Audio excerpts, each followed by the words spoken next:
उन्होंने जमात के फंक्शन में जब आया था तो इस बात पे चर्चा हुई, जो हमारी 50% लड़कियां हैं उनको हम क्यों एनकरेज नहीं कर रहे, घर में क्यों नहीं न्यूज़पेपर दे रहे, घर में क्यों एक मैगजीन नहीं पढ़ा रहे। जब तक आप न्यूज़पेपर रोज नहीं पढ़ेंगे, मैंने 6th स्टैंडर्ड से पढ़ा है, हिंदी का अखबार पढ़ा बिकॉज मुझे हिंदुस्तानी आती थी उस जमाने में। आपको क्यों क्या पढ़िए, पढ़िए तो आपके विचार तो बदले, आपको विचार में नए विचार तो आए। यूपीएससी में सिलेक्शन तब होता है जब आपकी सोच अलग होती है। आपने खुद से पूछा ना यूपीएससी क्या देखती है? यूपीएससी देखती है कि आप में सोच क्या है। यदि सोच है तो जब करने का मौका आएगा तो इस सोच को आप लागू कर सकते हो। ये प्रैक्टिकल थॉट है क्या? जो 30% का 275 मार्क्स का पर्सनैलिटी टेस्ट है, लोग कहते हैं पर्सनैलिटी टेस्ट है, और कई बार जब एक बार नहीं हुआ, दो बार हुआ कि मेरी पर्सनैलिटी बदल क्या गया?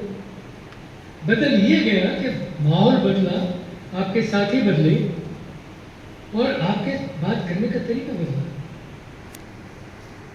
एग्जाम्पल के तौर पे जिन जमाने में चेयरमैन था तो इराक की बहुत चर्चा थी। हर आदमी एक ही जैसा जवाब दे रहा है कि साहब वो केमिकल वेपन्स की बात की, अमेरिका ने अटैक कर दिया, और किसी ने भी एक नई बात अलग नहीं की। तो हम क्या करेंगे इसके लिए? उसके लिए किसी को कुछ भी नहीं मिलेगा। इट्स क्वाइट क्लियर कि आप तो ये रट के आए थे, क्योंकि न तो इराक वार कुछ दिनों के बाद बचेगी, और जब 30 साल के लिए मैं आपको सेलेक्ट करने वाला हूँ, आज के ज़माने में जब आप 25-22 साल के हैं तो कम से कम 30-32 साल की नौकरी करेंगे ना। ये 30-32 साल में देश कितना आगे जाएगा, उस देश के लिए सोच आप में है क्या? आपको इतनी भी समझ नहीं है कि यदि एआई आज के आगे है तो आप कहते हैं एआई तो टेक्नोलॉजी है।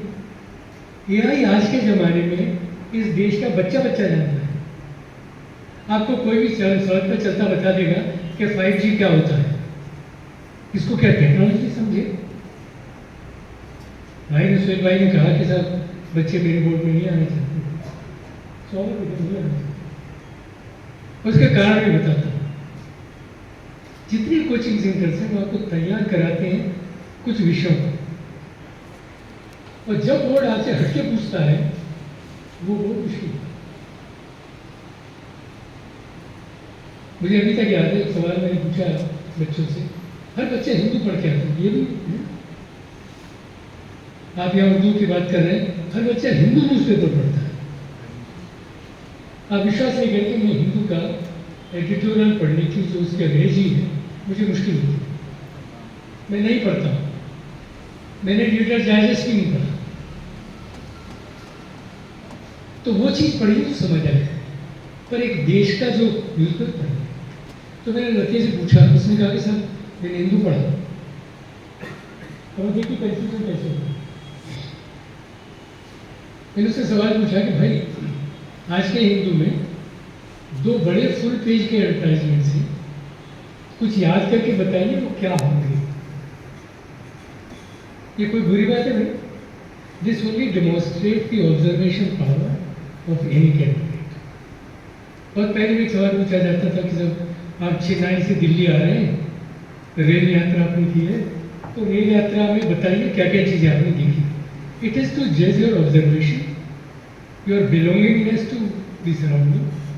तो हमने उनसे पूछा कि भाई 2 एडवर्टाइजमेंट बता दीजिए। बदकिस्मती बच्चे की उसको पता था कि डीपी अग्रवाल साहब तो IIT ग्वालियर के डायरेक्टर थे, IIT के प्रोफेसर हैं, तो ये तो IIT के माहिर हैं। वो दोनों एडवर्टाइजमेंट उस जमाने में कंप्यूटर के बारे में थे, एक HCL कंप्यूटर का था, एक किसी दूसरे का। अब वो बच्चा इसलिए जवाब नहीं दे रहा है कि उसको डर है कि मैं IIT पूछूंगा उसको। ये जो डर है जो कोचिंग सेंटर बैठाते हैं आपके, इस डर को हटा दें। आपकी जो अपनी सलाहियत है, आपकी जो अपने विचार हैं, आप उनको ही आगे बढ़ाएं। क्यों डरने की बात है? जिंदगी का अंत है क्या? जो 5 लाख में से 950 में नहीं आए हैं, आपने देखा कितने लोगों ने सुसाइड किया? एक ने भी नहीं किया। जेई में करने के लिए 50 थे। परसों भी IIT खड़गपुर में बच्चे ने कर ही लिया। तो ये समझ लीजिए कि ये जिंदगी का अंत नहीं है। आप आए हैं जीवन में, अल्लाह आपको कुछ देगा, आप अच्छा करेंगे, आपकी अच्छी क्वालिटीज़ हैं। मैं यदि आप यहाँ हो सकता हूँ तो आप भी यहाँ हो सकते हैं। ये जितने भाई बैठे हैं मेरे जैसे ही हैं, सबने अच्छा किया, आप भी अच्छा करेंगे। बट तभी इन्होंने अच्छा किया है जब इन्होंने अपने आप को समझा, अपने आप को कमिट किया। और ये भी समझ लीजिए कि पहली बार में आने वालों की संख्या 10 से 12% की होगी। इसी तरह से छठे, सातवें, आठवें अटेम्प्ट में आने वालों की संख्या भी 6% है। तो ये सोचना कि 11 अटेम्प्ट मेरे पास है, या मैं OBC में हूँ इतने अटेम्प्ट हैं, या मेरे 5 अटेम्प्ट हैं, इसका कोई मायने नहीं है। जितने बच्चों को आना है वो पहले 3 अटेम्प्ट में आ जाते हैं। इसकी स्टैटिस्टिक देख लीजिए, पहले में 12%, दूसरे में 30%, तीसरे में 25%, बच्चे खुचे बाकी कटे। यदि आपको अचीव करना है तो पहले 3 अटेम्प्ट करिए। मत सोचिए जब 27 साल हो जाए और आपकी, उसके बाद भूल जाइए इस चीज़ को। मैंने बहुत कोशिश की जब चेयरमैन था, जो एक चीज़ नहीं कर पाया वो यही थी कि मेरी एज को घटा के 27 करना चाहिए। अब क्या हो रहा है कि आप 32 साल के हुए, सिलेक्शन हुआ नहीं, कहाँ जाएंगे? यही वो सिविल सर्विस का ड्रीम है जिसने आपकी जिंदगी बर्बाद कर दी, क्योंकि करने के लिए कुछ बचा नहीं। उम्र 32 हो गई तो बड़ी मुश्किल से MA करके, किसी घटिया सी PhD करके किसी कॉलेज में लेक्चरर बन गए, यूनिवर्सिटी बर्बाद की, कॉलेज बर्बाद किया, अपनी जिंदगी बर्बाद की। फ्रस्ट्रेशन की जिंदगी हो जाती है। इनको समझाइए कि जब 3 अटेम्प्ट कर लें तो क्लियर हो जाना चाहिए कि मेरा रास्ता यही है। फिर भी कुछ एनर्जी आप में बच जाती है, उन 5 साल में एक नया रास्ता पकड़ेंगे। आप इंजीनियर थे हैं तो फिर दोबारा चले जाइए उसमें। आपका अभी भी तो देश का जो डेवलपमेंट है सर्विस सेक्टर के माध्यम से बिना गवर्नमेंट के है, तो हर क्षेत्र में आपको करने को है। मैं बार बार ये कहता हूँ, civil service can be a goal, पर जो मिलता है अच्छा उसको लीजिए, जो आपको सेटिस्फाई करता है। हमारे बहुत अजीज हैं, चेन्नई से हम सेक्रेटरी रिटायर हुए एडिशनल, वो मुझसे बार बार ये कहते हैं कि आप बच्चों के लिए क्यों नहीं कहते हो कि सरकारी नौकरी में जाए, जो भी सरकारी नौकरी मिलती है उसमें जाए। और मैं तो आपसे यही कहूँगा कि जितनी आपकी सलाहियत है, जितना आप अपनी मेहनत कर सकते हैं और जितना समय आपके पास है, हर समाज में, हर सोसाइटी में हर चीज की फ्रीडम नहीं है। जिस समाज से मैं आता हूँ वहां भी लड़कियों की शादी 25, 26, 27 साल में करने का एक रिवाज है, इसमें कोई बुरी बात नहीं है। बट उस 25, 26 साल तक तो पूरा मौका दीजिए। और जिस तरह से लड़कियां अच्छा कर रही हैं, ये बात मुझे नहीं कहनी चाहिए, बट क्योंकि लड़कियां बैठी हैं, UPSC is very favourable to girls. इसको बायस न समझिए, ये बायस नहीं है, बट वो अच्छा करती है तो खुशी होती है, और शायद इस बहाने उनको एक या 2 नंबर ज्यादा मिल जाए। आगे आइए,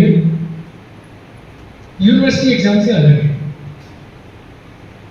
ऐसा नहीं कि यूनिवर्सिटी का सिलेबस नहीं होता। आपने सिलेबस से बात की? क्या यूनिवर्सिटी में सिलेबस नहीं होता है ना, उसमें भी सवाल पूछे जाते हैं। फर्क इसमें यह होता है कि उसमें 100% पर 10 बच्चे हो सकते हैं। इस एग्जाम में खास बात यह है कि यदि एक नंबर पे भी 100 बच्चे हैं तो उनको 1 से 100 लगाना ही पड़ेगा। मुझे एक मेरिट बनानी ही पड़ेगी। तो UPSC एग्जाम पास नहीं करना है। जहाँ भाई सोहेल ने पास की बात की तो उसकी मेरिट में आना है।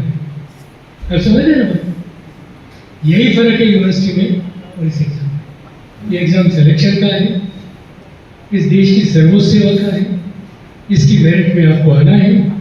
मेरिट में जहां आप होगे उसके हिसाब से आप स्थान पाओगे।